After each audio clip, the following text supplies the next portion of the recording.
What the world really needs is personalised toast for breakfast in the morning. What on earth is personalised toast? Well, I'm glad you asked. It's toast with your very own initial on it. And how do you make that? Well, to begin with, you'll need a slice of bread, of course, and you'll also need picks. And, surprisingly enough, the third thing you'll need is an old lettuce leaf. Now, when I say an old leaf, actually the outside leaf from a head of lettuce is ideal because it's soft and flimsy and flexible and damp, and that's just the way you need it. Let's pretend that your name starts with the letter A. Maybe you're Andrew or Adrian or Annette or Anthea or something like that. Start by cutting a triangle. You can tell what I'm going to turn it into, can't you? I'm going to turn it into your initial. There we are, there's the triangle to begin with. I'll snip the top off the triangle, that's the top of the letter A. I'll turn it around and I'll cut the two little legs of the letter A. Then comes the difficult bit, and some letters of the alphabet are a lot more difficult than others.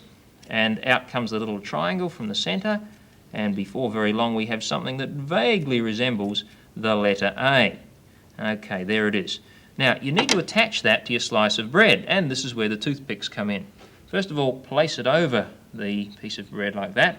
Don't use whole toothpicks, but use little ends of wooden toothpicks that you've broken off. And that's important. Make sure they're wooden toothpicks, not plastic ones.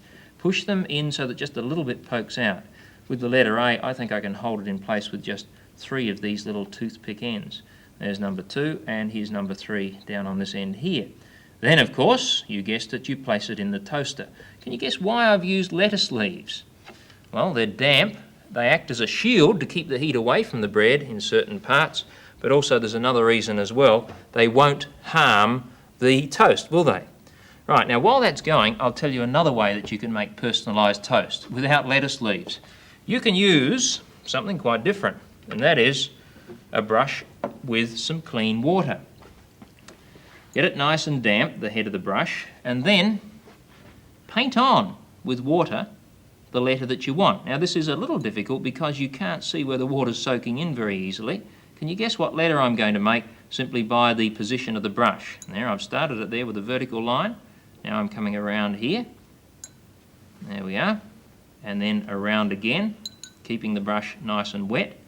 And you're quite correct. I've made a letter B. So that piece of toast would be ideal for Betty or Brian or somebody else whose name starts with B. Well, I think our toast is ready now. Let's see how it looks. Now, you may have guessed what would happen to the lettuce leaf, and it certainly has. Look, it's shriveled. You see, the heat was coming in and hitting the lettuce leaf in that position. It shriveled it up a little bit, but also it protected it. It protected the bread from the heat. So when we peel the lettuce leaf off, let's see what we have underneath. Oh, and make sure you have an adult supervising when you do this, and never poke anything metallic into a toaster. Well, there you have it. Personalised toast. Wouldn't that be wonderful, looking up at you from the plate for breakfast? Well, you can let your imagination go wild. You don't have to stop with letters. For example, you can put groups of letters together. Can you guess to whom this piece of toast belongs? You're quite right. I made it for Rob. Okay, and if you want to, you can even try painting pictures. For example, with the wet brush, you can make a little smile face to make somebody happy in the morning. Or, if you want to, you can go one step further. Instead of using plain water, take some food colouring. Not paint, but food colouring, which is harmless, and drop that in the water and mix it up, and you'll have a coloured solution, which you can then paint onto the bread. Use as many colours as you like. And then you'll have this effect. I wonder how you would feel with that looking up at you from the plate in the morning. I'm not sure how I would feel. Well, that's one way of making pictures on bread.